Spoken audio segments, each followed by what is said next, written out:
My brother was the golden child, until he found out. Our parents were lying about me, so he gave me evidence, and together, we destroyed their legal case. I've always dreamed of being like my brother, because ever since I was a child, I wanted nothing more than for my parents to love me. So while other kids were running around outside or playing with trucks, I was always at home, trying to scrub every floor and surface until they were spick and span, trying to somehow figure out my mom's at-home filing system so I could help. But each time I got the same result. They'd come home and praise my twin brother, instead of me. "Wow, Logan, we're so proud of you for motivating your brother Leo to do this." He'd then receive some sort of gift, an outing, sweets, while I got scolded for not doing more. And you know that quote from BoJack Horseman? It goes, when you tell someone they're bad long enough, they start to believe it. Well, I was believing it all right. Not just that I was bad, that Logan had something I didn't, that he was someone I needed to prove myself to. So in high school, when I got the scholarship to a college nearby, I was ecstatic. I felt like I was flying. I practically ran down the stairs to tell Logan and my parents, but instead of hugging me or telling me they were proud, or at least a simple well done, they looked angry. I thought steam was actually going to come out of Logan's ears. I went completely silent, and the room erupted. "Are you effing serious right now?" my dad roared, with his knuckles clenched by his side. "How could you do this to us?" my mom added, with tears welling in her eyes. Meanwhile, Logan was just death staring me with his arms crossed. You see,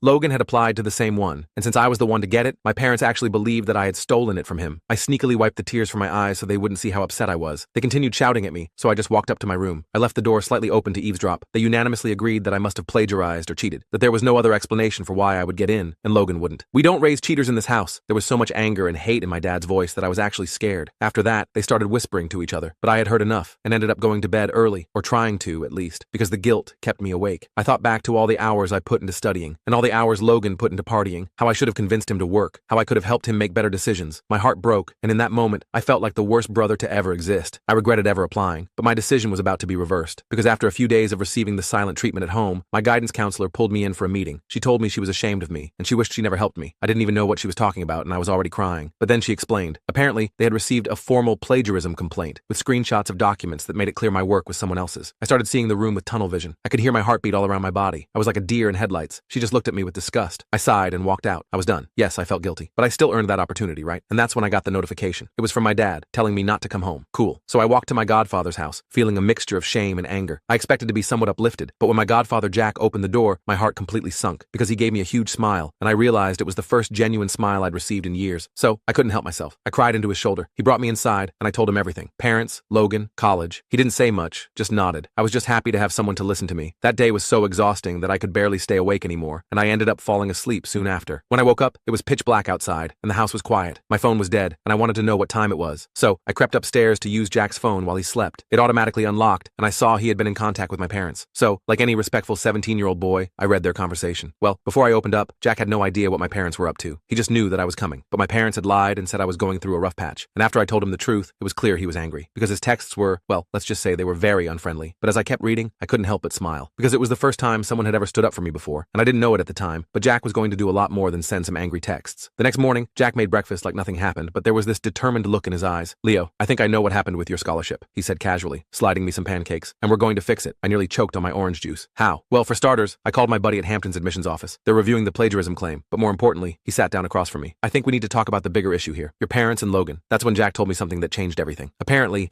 he'd been watching this dynamic in our family for years, getting more concerned as time passed. He'd tried to talk to my parents about it a few times, but they always dismissed him. "What they're doing isn't normal, Leo. It's not your fault, and you don't deserve it." I started crying again. Embarrassing, I know. "And here's something else you should know," Jack continued, sliding his phone across the table. "Logan called me this morning, said he needed to talk to me urgently about you, wants to meet at the coffee shop downtown at noon." That sent a chill down my spine. Logan had never reached out to Jack before. What was he planning? "You think I should go?" Jack asked. Part of me wanted to say no, to hide away and never face my family again. But a different part, maybe the part that had finally been stood up for, wanted answers. "Yeah," I said, "but I'm coming with you. I'll stay out of sight, but I want to hear whatever he has to say." Jack nodded. "That's fair. But Leo, whatever happens today, I want you to remember something. This pattern with your family, it's going to end, one way or another." I had no idea then just how right he was, or how quickly things were about to unravel, because Logan wasn't coming alone to that coffee shop, and what we were about to discover would blow my entire family wide open. Looking back now, I realized that moment standing in Jack's kitchen was a turning point. For years, I'd accepted my family's treatment as normal, even deserved, but seeing Jack's unwavering belief in me made me question everything I'd been conditioned to accept. There's something powerful about having someone in your corner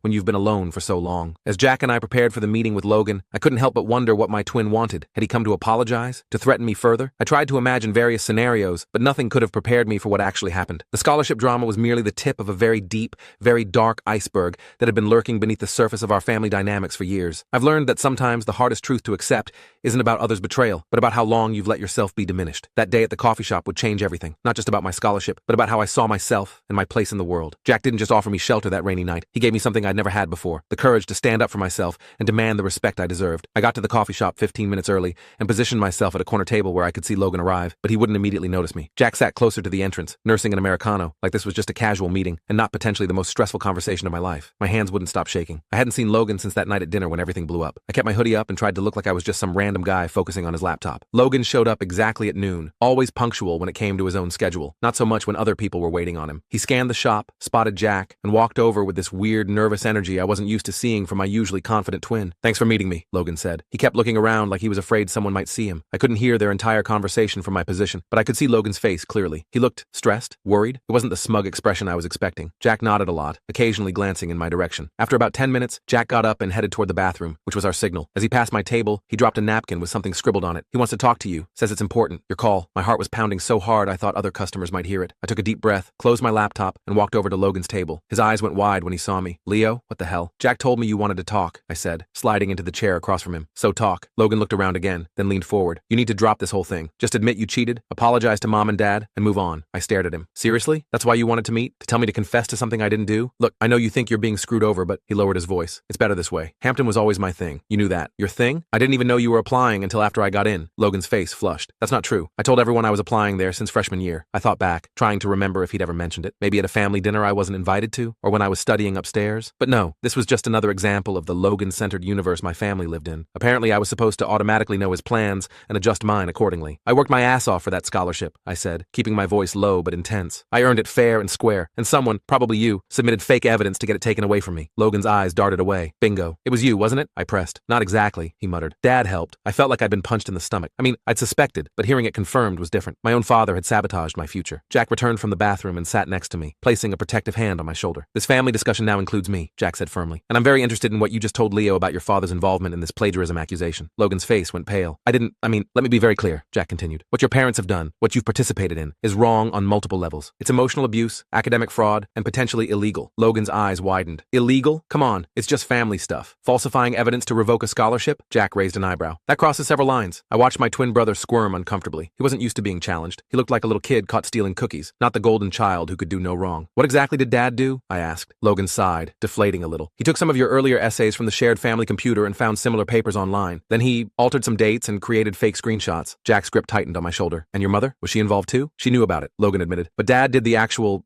I felt numb. For years, I'd blamed myself for not being good enough. I'd tried to earn their love by being perfect, and all this time, they were actively working against me." "Why?" I asked, my voice cracking a little. "Why would you guys do this to me?" For the first time ever, I saw shame on Logan's face. Real shame, not the fake contrition he'd used to get out of trouble. "It wasn't supposed to go this far," he said. "When you got the scholarship instead of me, Dad was furious. Said you must have cheated somehow. I just went along with it. I always go along with it." "Go along with what exactly?" Jack asked. Logan looked between us, then down at his hands. "With the Leo thing." "The Leo thing?" I repeated.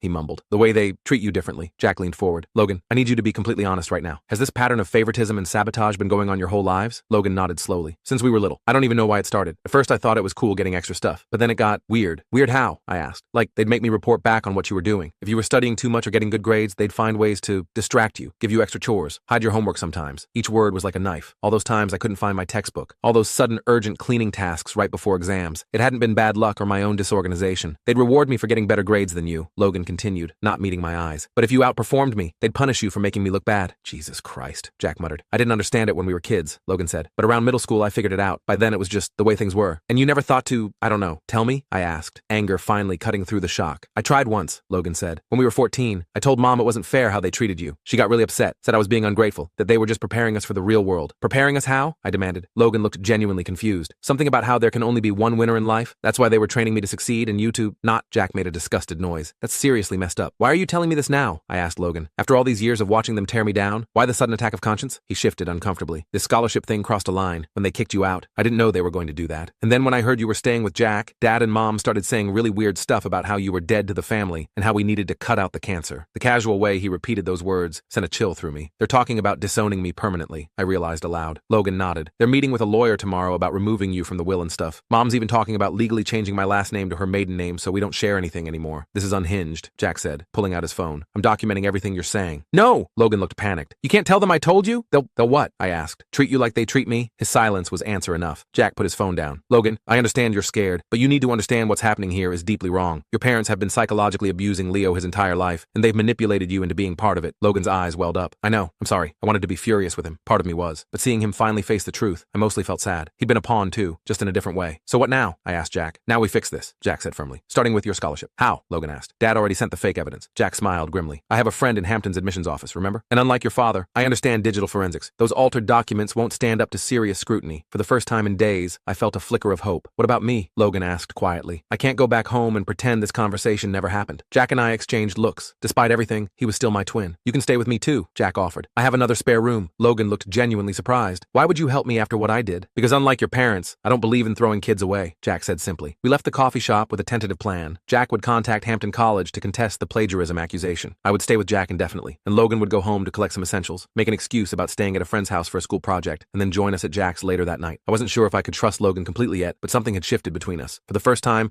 we were on the same side against our parents' twisted game. Back at Jack's place, I helped prepare the second guest room for Logan while Jack made some calls. I couldn't hear everything, but phrases like pattern of emotional abuse and legal documentation made it clear he wasn't just focusing on the scholarship issue. Around 8 p.m., my phone buzzed with a text from Logan. Dad's watching me pack, acting suspicious, might be delayed. An hour passed, then another. By 11 p.m., Logan still hadn't arrived. I tried texting him, but the messages showed as delivered but not read. Something's wrong, I told Jack. Give him until morning, Jack advised. Your parents might be keeping a close eye on him after your disappearing act. I tried to sleep, but kept checking my phone every few minutes. No messages from Logan. I even tried calling around 2 a.m., but it went straight to voicemail. By breakfast, I was convinced our parents had somehow found out about our meeting. We need to go check on him, I insisted to Jack over coffee. Jack looked conflicted. If we show up at your parents' house, it could make things worse. Or Logan could be in trouble for trying to help me, I countered. Before Jack could respond, his phone rang. He checked the caller ID, and his expression turned serious. It's Hampton College. I held my breath as Jack answered and spoke in professional tones. The call lasted about 10 minutes, with Jack mostly listening and occasionally asking clarifying questions. When he hung up, his face was unreadable. Well, I demanded. The good news is my friend convinced them to re-examine the plagiarism accusation, Jack said. The bad news is they found something else. My stomach dropped. What? Another application for the same scholarship, using your personal information but with different essays and recommendations. Submitted a day before the deadline. I was confused. I only submitted one application. Exactly, Jack said. Someone submitted a second one in your name, a much weaker one with obvious plagiarism issues. It was designed to invalidate your legitimate application. My parents, I whispered. It wasn't enough for them to accuse me after I got the scholarship. They'd tried to sabotage me before the decision was even made. The timing is suspicious, Jack agreed. But here's where it gets interesting. The fake application was submitted from an IP address associated with your high school, not your home. My mind raced. Logan, he must have done it from the school library. That would be my guess, Jack nodded. The good news is my friend is now aware of the situation and is documenting everything. They're going to review your original application on its merits alone. I should have felt relieved, but all I could think about was Logan. Had our parents figured out he was planning to defect to my side? Was that why he hadn't shown up last night? We need to check on Logan, I insisted again. After some back and forth, Jack agreed. We'd drive by the house to see if we could spot Logan or get him alone somehow. I was a bundle of nerves as we approached my neighborhood. What if my parents saw me? What if they called the police and accused me of trespassing? As we turned onto my street, I immediately noticed something strange. There was a moving truck in our driveway. What the hell? I muttered. Jack slowed the car, parking a few houses down. We watched as men carried boxes and furniture out of my childhood home and into the truck. Are they moving? I asked in disbelief. Jack frowned. Without telling you? That seems extreme even for them. We sat there for nearly an hour, watching the movers work. I spotted my mother directing them a few times, pointing at various items. My father appeared briefly, carrying some files to their car, but no sign of Logan. Finally, I couldn't take it anymore. I'm going over there. Jack grabbed my arm. Wait, Leo, think this through. They're literally moving away without telling me. I was nearly shouting. And Logan's still not answering his phone. Something is seriously wrong. Before Jack could stop me, I jumped out of the car and jogged toward my house. My mother saw me first. Her face went through several emotions rapidly. Surprise,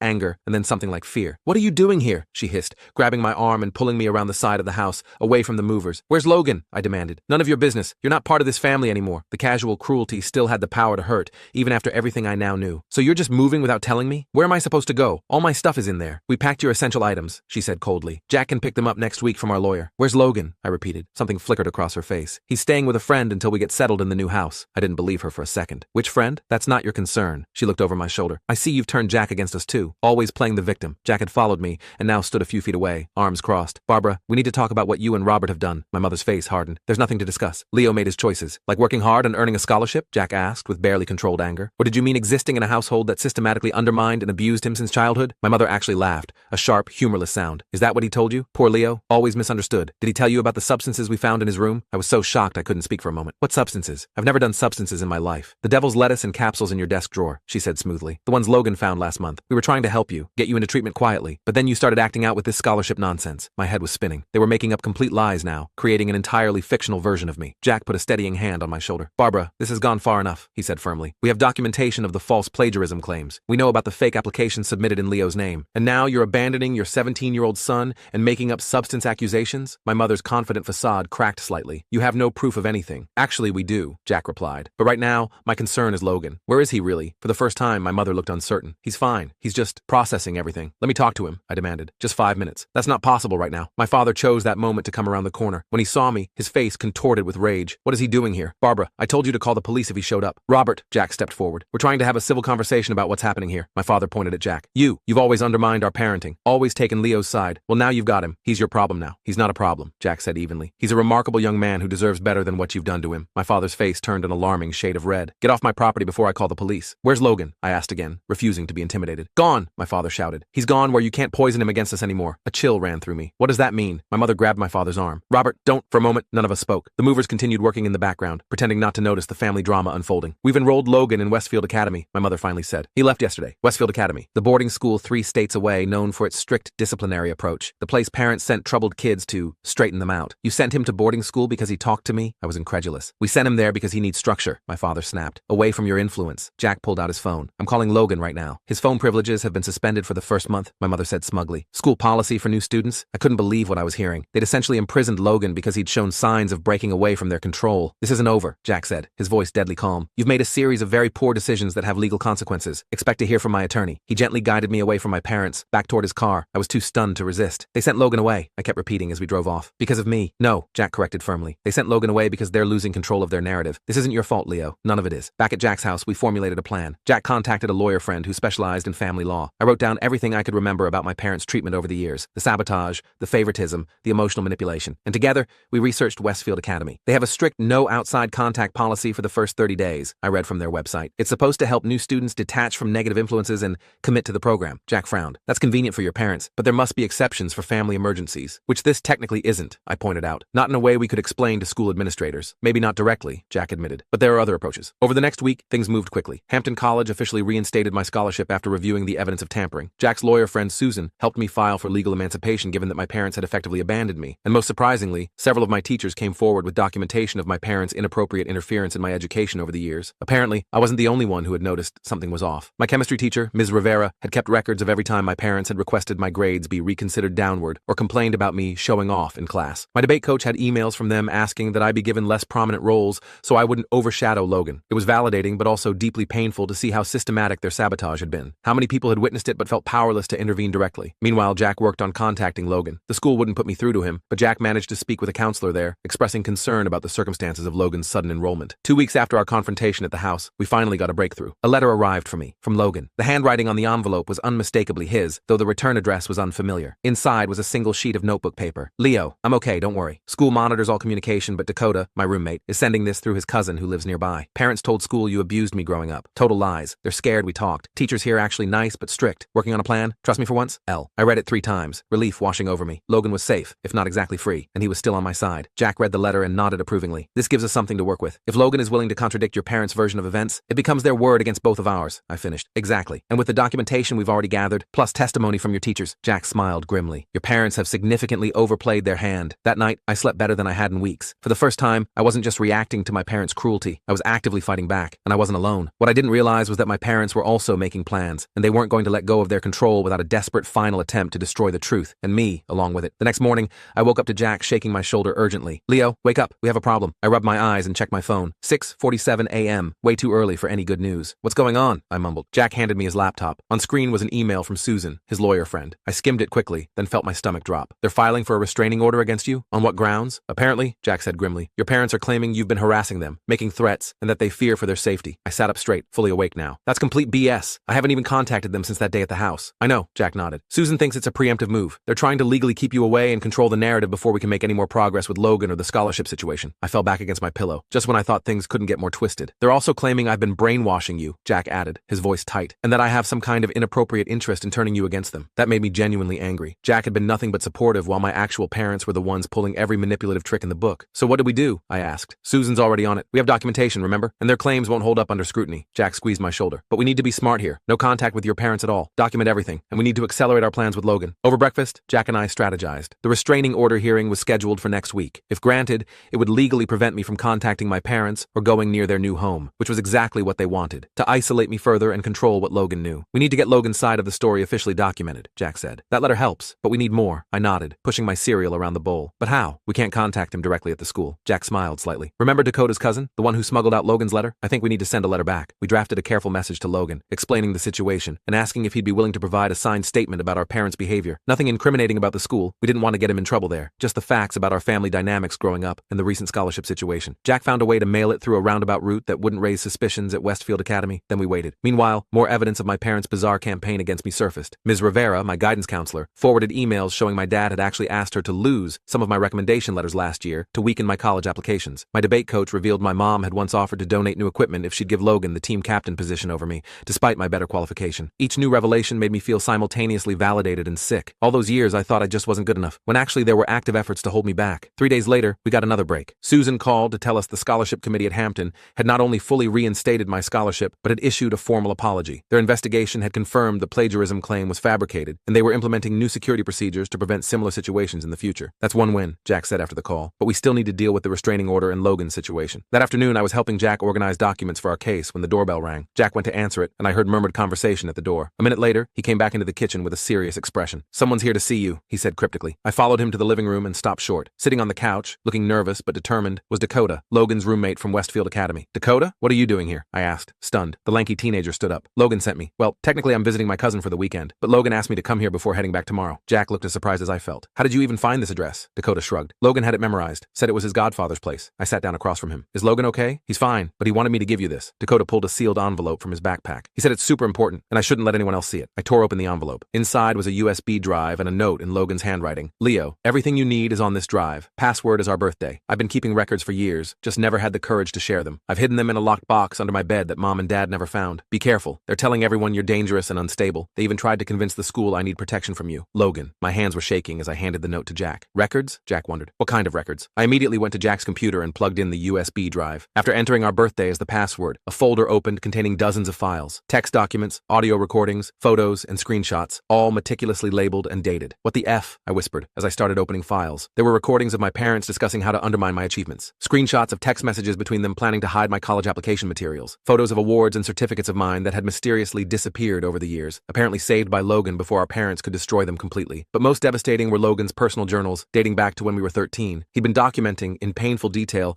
the pattern of favoritism and manipulation. How our parents would praise him in front of me while criticizing me behind closed doors. How they'd purposely set us against each other, rewarding Logan for outperforming me and punishing me for outshining him. I didn't want to believe it was intentional for a long time, Logan had written when we were 15. But today, I heard Dad tell Mom they needed to keep Leo in his place because families need a hierarchy. When Mom worried it might hurt Leo's feelings, Dad said, "Better he learns his place now than thinks he deserves more than he's worth later. I feel sick about it, but don't know what to do." Jack read over my shoulder, his face growing darker with each new file. "This is extensive," he said quietly. "Logan's been documenting this for years. Why didn't he ever tell me?" I asked, feeling a complicated mix of gratitude and betrayal. Dakota, who had been quietly waiting in the living room, spoke up. "He tried to explain it to me, said he was afraid of losing the only good thing in his life, your parents' approval. By the time he realized how messed up it was, he felt too guilty to come clean." Jack turned to Dakota. "Would you be willing to tell a judge what you've seen and heard at school about Logan's situation and what his parents have said?" Dakota hesitated. "I could get in trouble for leaving campus without proper permission." "We can work around that," Jack assured him. "Your cousin's visit is legitimate, right? We just need your statement, not for you to appear in court right now." After some discussion, Dakota agreed to provide a written statement. He confirmed that Logan had arrived at Westfield abruptly, with a backstory provided by my parents that painted me as unstable and potentially violent. He also revealed that Logan had immediately told his counselor this wasn't true, but the school was obligated to follow the parents' instructions about contact restrictions. "Logan's actually doing okay there," Dakota added, which was somewhat reassuring. "The teachers are strict but fair. It's just the communication blackout that's the problem." After Dakota left, with promises to safely deliver a new message back to Logan, Jack and I spent hours reviewing all the files. It was overwhelming evidence of a pattern of abuse and manipulation that had shaped my entire life. "This changes everything for the restraining order hearing," Jack said, "but we need to be strategic about how we use it." Susan came over that evening, and the three of us developed a plan. Rather than just defending against the restraining order, we would counter with our own legal actions. A petition for my complete emancipation, backed by evidence of long-term emotional abuse. "With this evidence," Susan said, "we can also potentially get a court order allowing contact with Logan, despite your parents' wishes. Since he's still a minor at Westfield, we can't completely override their legal authority, but we can establish supervised communication rights based on your shared sibling relationship." The day of the hearing arrived faster than I expected. I was a nervous wreck, knowing I'd have to face my parents in court. Jack and Susan had prepped me thoroughly, but nothing could fully prepare me for seeing the people who had systematically undermined me my entire life, now trying to legally paint me as the threat. My parents arrived with their own lawyer, a slick-looking guy in an expensive suit. My mom was dressed conservatively, looking appropriately concerned for someone supposedly afraid of her own son. My dad kept his expression stern and disapproving. Their lawyer presented their case first, a completely fabricated story about my escalating behavior problems, culminating in supposed threats after being caught with substances. They even brought a small baggie of the devil's lettuce as evidence, claiming they'd found it in my room before I ran away. When it was our turn, Susan calmly and methodically dismantled their entire narrative. She presented the documentation from my teachers, the evidence of of the scholarship sabotage, Dakota's statement about Logan's sudden arrival at Westfield, and then, most devastatingly, selections from Logan's secret files. My parents' faces as the audio recordings played were something I'll never forget. My mom went pale, while my dad's expression cycled through shock, anger, and finally something like fear as he realized how thoroughly their manipulation had been documented. Their lawyer tried to object, claiming the recordings could have been edited or taken out of context, but Susan had anticipated this and presented metadata and timestamps that authenticated everything. Your Honor, Susan concluded, what we have here is not a case of a troubled teen threatening his parents. This is a documented pattern of emotional abuse, culminating in these parents abandoning their son, falsifying evidence to revoke his scholarship, and isolating him from his twin brother, who has begun to recognize and resist the manipulation. The judge was silent for a long moment after all evidence had been presented. He looked at my parents with an expression I couldn't quite read. In my 30 years on the bench, he finally said, I've seen many family disputes, but the level of calculated undermining documented here is extraordinary. He turned to my parents. Your petition for a restraining order is denied. Furthermore, I'm granting temporary emancipation to Leo pending a full hearing next month, which I expect will become permanent given the evidence presented today. I sat there in shock as he continued, addressing the subject of Logan. Regarding the minor child Logan, while this court cannot remove him from his current educational placement without a separate hearing, I am ordering that he be allowed regular contact with his brother effective immediately. The school is to be notified that no restrictions on communication between the siblings are to be enforced. My parents looked stunned. Their lawyer was already gathering papers, probably planning an appeal, but the damage was done. The truth was out, officially recognized by the court. As we left the courtroom, my mom tried to approach me, suddenly shifting to a tearful, we only wanted what's best for you act. Jack firmly steered me away, and Susan reminded her that any direct contact would violate the new court order. 3 months have passed since that day. I'm now legally emancipated and living permanently with Jack, who's become more family to me than my biological parents ever were. Hampton College confirmed I'll start in the fall with my full scholarship intact. Logan decided to stay at Westfield Academy through the end of the semester. Turns out he actually likes the structured environment and is doing well academically without our parents' twisted dynamics influencing everything. We video chat almost every day now, rebuilding our relationship as brothers without the competition our parents forced on us. As for my parents, they moved forward with their relocation plans, apparently telling their new neighbors they have only one son who's away at boarding school. Susan says this kind of denial is common in parents faced with evidence of their own abuse. I still have moments of doubt and insecurity. Decades of being told you're not good enough don't disappear overnight. But for the first time in my life, I'm not trying to earn love that was never freely given in the first place. Yesterday, Logan told me something that really stuck with me. He said, you know what's weird? I always thought being the favorite child was a good thing, but it was just a different kind of trap. He's right. We were both victims of our parents' screwed up dynamic, just in different ways. The difference is now we both get to decide what happens next. And for once, neither of us is competing for a prize that was never worth winning in the first place.